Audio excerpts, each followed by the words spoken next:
Good afternoon. This is All India Radio. I am Saira Mujtaba and with me is Abhishek Mukhopadhyay with the Midday News.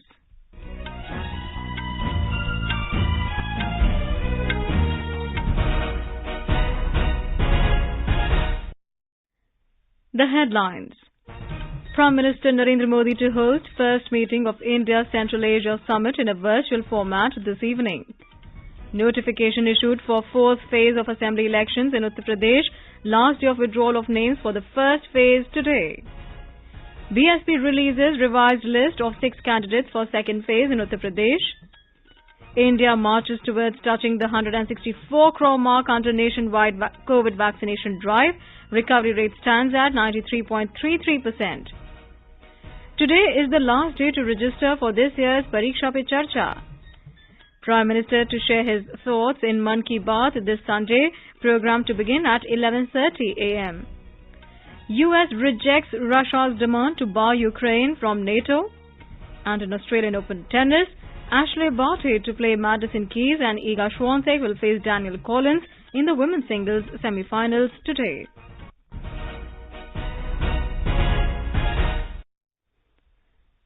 As the number of COVID-19 cases is rising rapidly in several parts of the country, we appeal to our listeners to be vigilant and to get fully vaccinated, and also help others, including children between 15 and 18 years, get vaccinated. With the new Omicron variant of coronavirus causing concern, please continue to follow these 3 simple steps to stay safe. Wear a face mask, maintain 2 gaz ki duri for social distancing, focus on hand and face hygiene. For any COVID-related information and guidance, contact national helpline numbers 011-2397-8046 and 1075. And now the news in detail. Prime Minister Narendra Modi will be hosting the first meeting of the India Central Asia Summit in a virtual format today. Presidents of Kazakhstan, Kyrgyz Republic, Tajikistan, Turkmenistan and Uzbekistan will participate. Mr. Modi had paid a historic visit to all Central Asian countries in 2015. Subsequently, there have been exchanges at high levels at bilateral and multilateral forums. Our correspondent reports that the summit is symbolic of the importance attached by the leaders of India and the Central Asian countries to a comprehensive and enduring India-Central Asia partnership. A report. This will be the first engagement of its kind between India and the Central Asian countries at the level of leaders. The summit is a reflection of India's growing engagement with the Central Asian countries, which are a part of India's extended neighborhood. During the summit, the leaders are expected to discuss steps to take forward India-Central Asia relations to newer heights. They are also expected to exchange views on regional and international issues of interest, especially the evolving regional security situation. Anand Kumar, AIR News, Delhi. Prime Minister Narendra Modi has thanked world leaders for their greetings on the occasion of India's 73rd Republic Day. Mr. Modi thanked Prime Minister of Nepal, Sher Bahadur Deuba, for his warm felicitations and said they will continue to work together to add strength to their resilient and timeless friendship.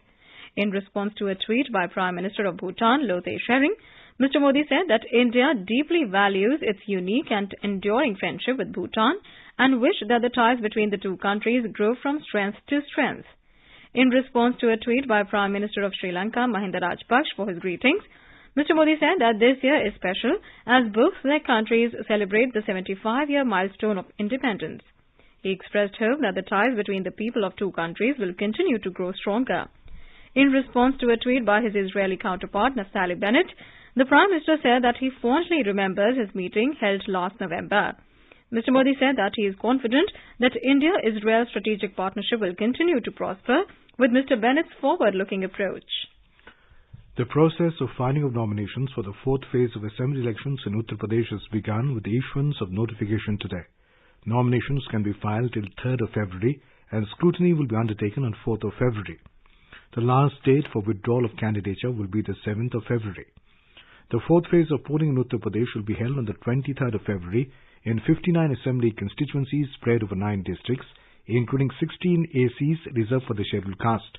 They include Pilibhit, Lakhimpur Kheri, Sitapur, Lucknow, Hardoi, Unnao, Rai Bareli, Fatehpur and Banda district. Meanwhile, the picture of the electoral contest for the first phase of assembly elections in the state will become clear this evening after withdrawal of candidature. In all, 658 nominations were found valid during scrutiny. In this phase, 58 assembly constituencies, including 9 reserved for the scheduled castes, will go to polls on the 10th of February. These constituencies are from 11 districts of Shamli, Meerut, Hapur, Muzaffarnagar, Bagpat, Ghaziabad, Bulandshahr, Aligarh, Agra, Gautam Budh Nagar and Mathura. The second phase of polling in Uttar Pradesh will be conducted on the 14th of February in 55 assembly constituencies from 9 districts. In addition, the single-phase polling in 2 states, Goa and Uttarakhand, will be held simultaneously. 40 seats in Goa and 70 seats in Uttarakhand will go to polls together in this phase. For this phase, nominations can be filed till tomorrow, and scrutiny will be undertaken on Saturday, 29th of January. Last date for withdrawal of names will be 31st of January. Counting of votes will be taken up together on the 10th of March. In view of the prevailing COVID-19 pandemic, the Election Commission has banned physical rallies and road shows till the 31st of this month. Political parties have been advised to conduct the campaign through digital mode as much as possible. Maximum of 10 persons allowed for door-to-door campaign. The Commission has also allowed video vans for publicity at designated open spaces. Meanwhile, the electoral campaign has picked up momentum for the first 2 phases, and the star campaigners and prominent leaders of various political parties are busy in door-to-door canvassing as well as virtual appeals to the voters. In Uttar Pradesh, campaigning is in full swing. Major political parties have entered into pre-poll alliances. The state has a total of 403 seats where polling will be held in 7 phases from 10th of February to 7th of March. More from a correspondent. The Bharatiya Janata Party has formed an alliance with Anupriya Patel's Apna Dal Sonelal and Nishad Party led by Sanjay Nishad. The Samajwadi Party has entered into an alliance with the Rashtriya Lokdal, Shivpal Yadav's Pragadishil Samajwadi Party Lohia, Suheldev Bharatiya Samaj Party led by Om Prakash Rajbhar, Janwadi Party Socialist, Apna Dal Kamerawadi led by Krishna Patel and Mahan Dal. Meanwhile, the Congress and Bahujan Samaj Party have announced to go solo in the upcoming assembly elections. Asaduddin Owaisi's All India Majlis-e-Ittehadul Muslimin AIMIM has also formed an alliance with Babu Singh Kushwaha's Jan Adhikar Party and Bharat Mukti Morcha. Bhim Army Chief Chandrasekhar Azad's Azad Samaj Party has also floated an alliance with over 30 regional parties. The alliance is named Samajik Parivartan Morcha. The Janata Dal United is contesting the polls independently in Uttar Pradesh. All India Trinamool Congress has decided not to field its candidates in the state. Aditya Shukla, AIR News, Gorakhpur. Senior BJP leader Amit Shah conducted a door-to-door campaign in Mathura today. He also held an interaction with the voters in the constituency. Mr. Shah said Uttar Pradesh has embarked on the path of all-round development in the last 5 years. Meanwhile, Rashtriya Lokdal Chief Jayant Chaudhary addressed a party meeting in Khatoli Assembly constituency in Muzaffarnagar district. In Uttarakhand, political momentum has geared up as the last date of filing of nominations for 70 assembly seats is tomorrow. Major political parties have declared their candidates for the assembly elections. However, few senior leaders like Kishore Upadhyay, former party president of the state, and Sarita Arya, former state president of Mahila Congress, had joined the BJP. Senior leader and cabinet minister in BJP government, Harak Singh Rawat, and another BJP leader, Om Gopal Rawat, had joined the Congress. Meanwhile, virtual rallies of political parties are underway. Candidates from different parties are engaged to convince the voters for them. In Goa, activity of filing nominations has gained momentum. BJP candidate former CM Ravi Naik filed his nominations from Ponda constituency. Sandeep Nigalia filed nomination as an independent candidate from Priol constituency. Sudesh Bhingi filed nomination as BJP candidate from Matkai constituency. Surel Tilvi filed nomination as AAP candidate for Ponda constituency. Mahadev Naik filed candidature as AAP candidate for Shirodha constituency. Congress candidate Yuri Ali Mao filed his nomination from Kankolim. Vijay Pai Khot filed his nomination as independent from Kananakona. Anand Prabhu Desai filed his nomination on behalf of MGP, Maharashtrawadi Gomantak Party from Karchorem, and Aditya Desai filed his nomination on behalf of Revolutionary Goans Party from Karchorem.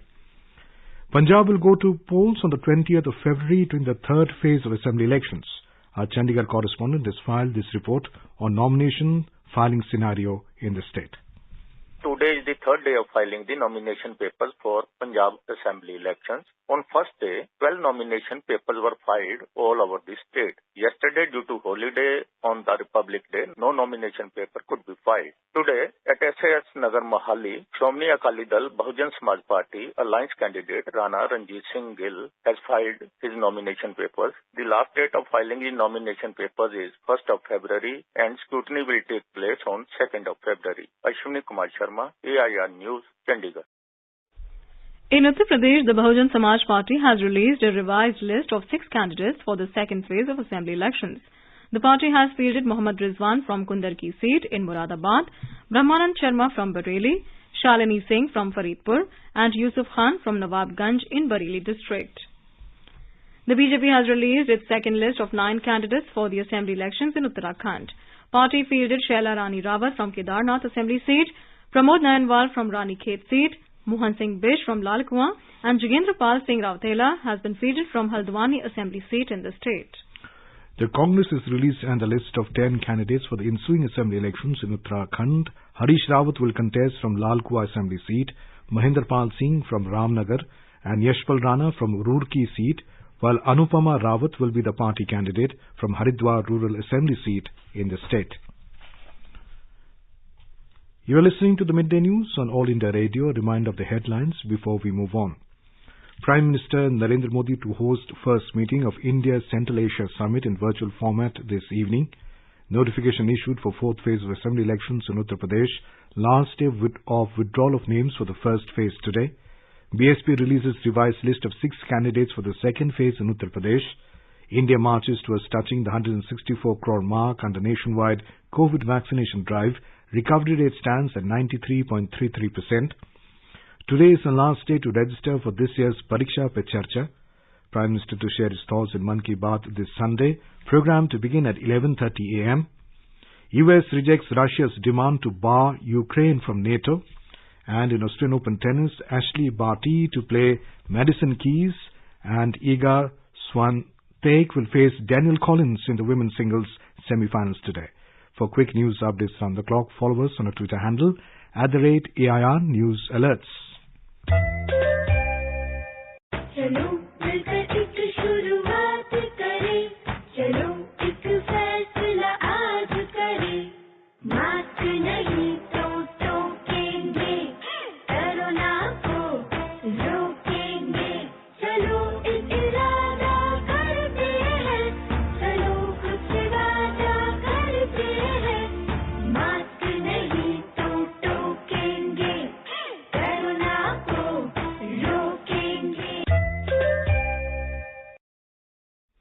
Welcome back. You're listening to the Midday News. More than 163 crore 84 lakh COVID vaccine doses have been administered in the country under the nationwide vaccination drive so far. The Health Ministry said more than 22 lakh 35,000 doses were administered yesterday. A total of 2 lakh 86,384 new cases were reported in the last 24 hours and 3 lakh 6,357 people recovered in the same period. Recovery rate is currently at 93.33%. The weekly positivity rate currently stands at 17.75%, while the daily positivity rate is at 19.59%. In view of the decline in COVID-19 cases, the weekend curfew has been lifted in the national capital. Official sources said the odd-even scheme for shops and commercial establishments has also ended in Delhi. The decision was taken during the Delhi Disaster Management Authority meeting today. However, night curfew from 10 p.m. to 5 a.m. every day will continue in the city. Schools will also remain closed in the national capital. 200 people will be allowed in marriages, while bars and restaurants will open with 50% capacity. Government offices will operate with 50% capacity. Today is the last day to register for the 5th edition of Pariksha Pe Charcha 2022 for students who want to participate in the event. Prime Minister Narendra Modi conceptualized a unique interactive program Pariksha Pe Charcha, wherein students, parents, teachers across the nation and also from overseas can interact with him. They discuss and overcome the stress emerging out of examinations in order to celebrate life as an Utsav. The Union Education Ministry said the format of this program is proposed to be in online mode like in 2021. School students of classes 9 to 12, teachers and parents will be selected to an online competition for the program. This month's Mann Ki Baat, which will take place on the 30th, will begin at 11:30 a.m. In a tweet, the Prime Minister's office said the monthly radio program will begin after observing the remembrances to the father of the nation, Mahatma Gandhi, on his death anniversary. This will be the 85th edition of the monthly radio program and the first episode of 2022.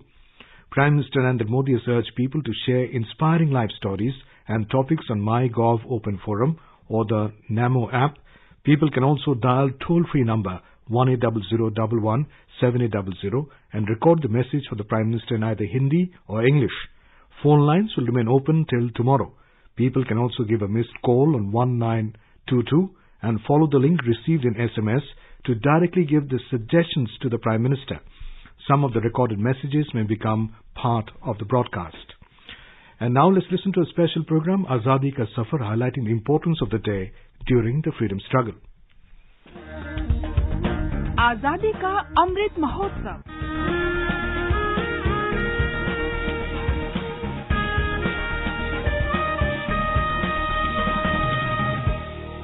Azadi Ka Safar with AIR News.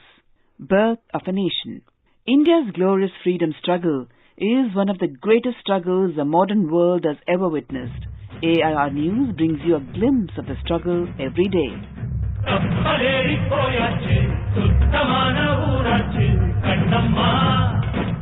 In today's episode, we remember freedom fighter and the 8th President of India, Ramaswamy Venkataraman, who died on the 27th of January 2009. In his young age, he was an activist of the Indian independence movement and participated in the Quit India movement.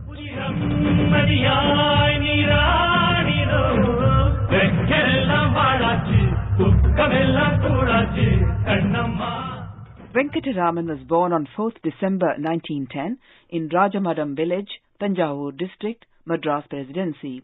He studied law at the University of Madras and began his legal practice in 1935 in the Madras High Court and the Supreme Court of India. While practicing law, Venkataraman was drawn into the movement for India's freedom. His active participation in the Quit India movement of 1942 resulted in his detention for 2 years under the Defence of India rules. Venkataraman's interest in the law continued during this period. In 1946, when the transfer of power from British to Indian hands was imminent, the government of India included him in the panel of lawyers sent to Malaya and Singapore to defend Indian nationals charged with offences of collaboration during the Japanese occupation of those two places. He also helped draft India's constitution, which was adopted in 1950. Venkataraman was an integral part of the parliamentary team that redesigned India's provincial parliament during the period between 1950 and 1952. In 1950, he was elected to free India's provisional parliament and to the first parliament from 1952 to 1957. Although re-elected to Parliament in 1957, Venkataraman resigned his seat in the Lok Sabha to join the state government of Madras as a minister. Venkataraman held the portfolios of industries, labour, cooperation, power, transport and commercial taxes from 1957 to 1967. During this time, he was also the leader of the upper house, namely the Madras Legislative Council. Venkataraman was appointed as a member of the Union Planning Commission in 1967 and was entrusted the subjects of industry, labour, power, transport, communications and railways. He held that office until 1971. In 1977, Venkataraman was elected to the Lok Sabha from Madras South constituency and served as an opposition member of Parliament and chairman of the Public Accounts Committee.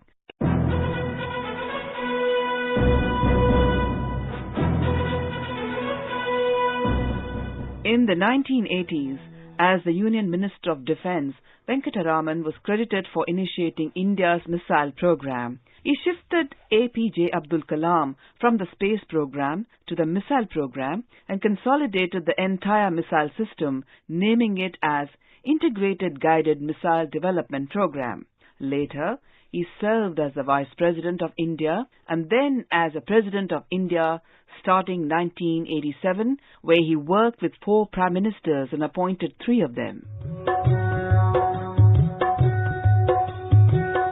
We also remember educator and writer Acharya Sitaram Chaturvedi, who was born on the 27th of January 1907 in Varanasi, Uttar Pradesh.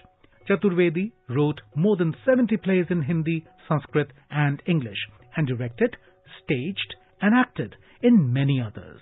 In 1935, he wrote about the life of Mahamana Madan Mohan Malviya with essays and lectures. In 1972, he wrote a biography on Mahamana under the Builders of Modern India series of the Publications Division, Ministry of Information and Broadcasting, Government of India. He was an active participant in Bombay's Prithvi Theatre and was conferred the title of Abhinav Bharat. He also wrote more than 250 books on language, grammar, literature, plays, theatre, etc. He wrote biographies of Tulsidas and Vallabhacharya and edited the collected works of Kalidas.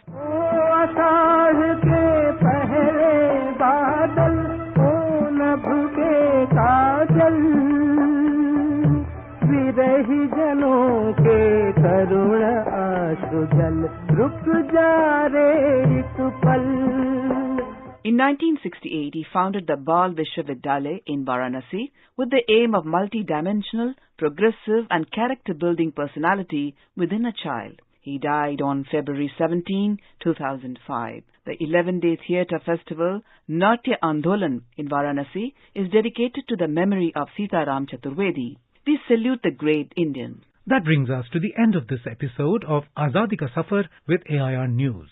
See you in the next episode tomorrow.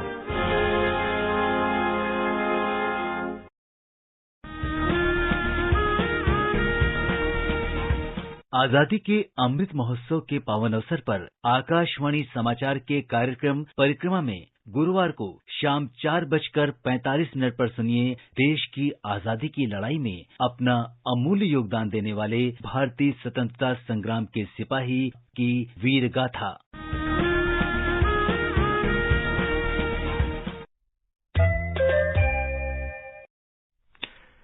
Best wishes to all consumers for Azadi Ka Amrit Mahotsav. Hallmark ensures purity of gold. Always purchase Hallmark gold jewelry.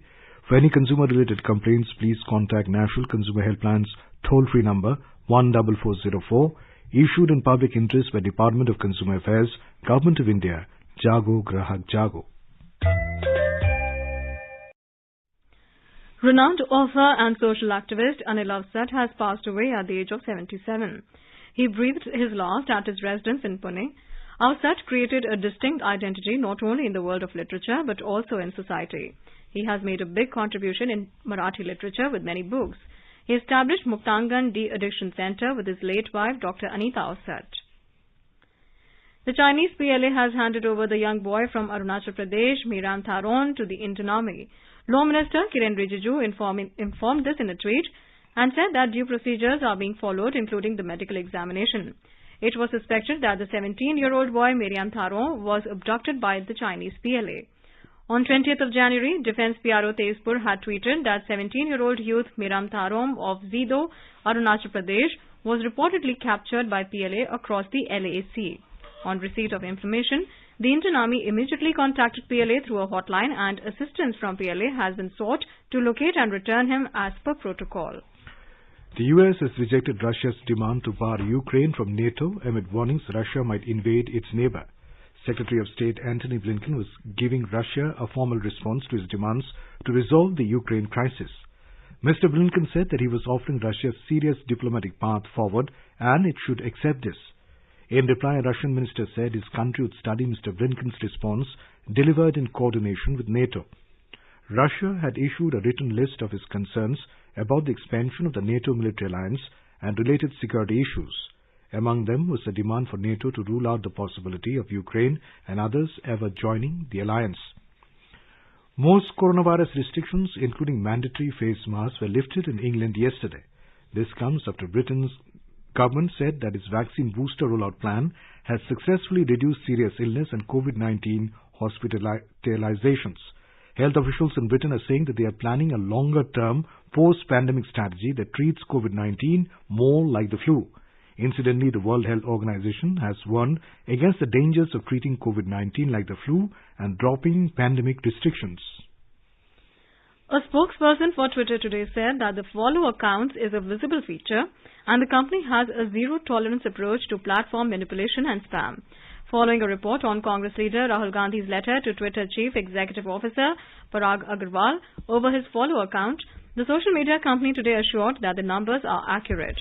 The Twitter spokesperson said the company fights spam and malicious automation strategically and at scale with machine learning tools. The spokesperson said that Twitter removes millions of accounts each week for violating the company's policies on platform manipulation and spam. The government has convened an all-party meeting on the 31st of this month to ensure smooth functioning of the budget session of Parliament. The meeting has been convened by Parliamentary Affairs Minister Prahlad Joshi, which will be held virtually in view of the COVID-19 situation. The floor leaders of political parties in Rajya Sabha and Lok Sabha have been invited for the meeting. The budget session of Parliament will begin on the same day, the 31st of January, with President Ramnath Kovind's address to both the Houses of Parliament assembled together at 11 a.m. In a tweet, the Parliamentary Affairs Minister also said the first part of the budget session will commence on the 31st of this month with the address of the President to both the Houses. He said on the 1st of next month, Finance Minister Nirmala Sitharaman will present the Union budget. Mr. Joshi also informed that to ensure COVID safety protocol, both the Houses of Parliament will function in shifts. In Austrian Open tennis, top seed Ashley Barty will play Madison Keys and Iga Swiatek will face Danielle Collins in the women's singles semi-finals today. Swiatek edged out Kaia Kanepi of Estonia, while 27-seed Collins defeated unseeded Elise Cornet in the quarterfinals yesterday. Home favourite Barty overpowered Jessica Pegula, while American Keys knocked out French Open champion and 4th seed Barbara Krejcikova in the last 8 yesterday. In the men's singles, 2nd seed Daniil Medvedev will meet 4th seed Stefanos Tsitsipas, while world number 7 Matteo Berrettini will lock horns with 20-time Grand Slam champion Rafael Nadal in the semi-finals tomorrow. In women's Asia Cup hockey, South Korea and Japan set up a title clash after recording victories in their respective semi-finals in Muscat last night. The final will be played tomorrow. In the first semi-final, South Korea defeated defending champions India 3-2 and Japan defeated China 2-1. India will play China in the 3rd-4th place playoff match tomorrow. The Sensex and the Nifty today tumbled more than 1% in afternoon trade. Both stocks declined amid negative cues from other Asian equity markets. Sensex was trading near the 57,000 mark, while Nifty was trading near the 17,000 level. And now let's take a look at the weather update for the day. National capital Delhi is experiencing a cold day. It recorded a minimum temperature of 6 degrees, while maximum will be around 17 degrees Celsius. Mumbai is likely to have a mainly clear sky. The temperature will vary between 14 and 29 degrees Celsius. Chennai is likely to have a generally cloudy sky with light rain. Temperature will vary between 23 and 31 degrees Celsius, while Kolkata will have a partly cloudy sky. Visakhapatnam will have a partly cloudy sky with haze. In Hyderabad, temperature will hover between 17 and 30 degrees Celsius with clear sky. Bengaluru will have a generally cloudy sky with light rain. Thiruvananthapuram will have a partly cloudy sky with possibility of moderate rain or thunderstorm. Temperature will vary between 21 and 32 degrees Celsius. In Guwahati, minimum temperature was 11, while maximum will be around 25 degrees Celsius with mainly clear sky. Imphal will have a generally cloudy sky with 1 or 2 spells of rain or thunder showers. Shillong, Kohima, Itanagar and Gangtok will also have a generally cloudy sky with 1 or 2 spells of rain or thunder showers. Temperature will hover between 5 and 16 degrees Celsius. In Aizawl, the temperature will hover between 7 and 21 degrees Celsius. And now, before we end the bulletin, the headlines once again. Prime Minister Modi to host first meeting of India Central Asia Summit in a virtual format this evening. Notification issued for 4th phase of assembly elections in Uttar Pradesh. Last day of withdrawal of names for the first phase today. BSP releases revised list of 6 candidates for second phase in Uttar Pradesh. India marches towards touching the 164 crore mark under nationwide vaccination drive. Recovery rate stands at 93.33%. Today is the last day to register for this year's Pariksha Pe Charcha. Prime Minister to share his thoughts in Mann Ki Baat this Sunday, program to begin at 11:30 a.m. US rejects Russia's demand to bar Ukraine from NATO. And in Australian Open tennis, Ashley Barty to play Madison Keys and Iga Swiatek will face Danielle Collins in the women's singles semi-finals today. For details of these stories and more, log on to our website www.newsonair.gov.in. And with that, we end the midday news.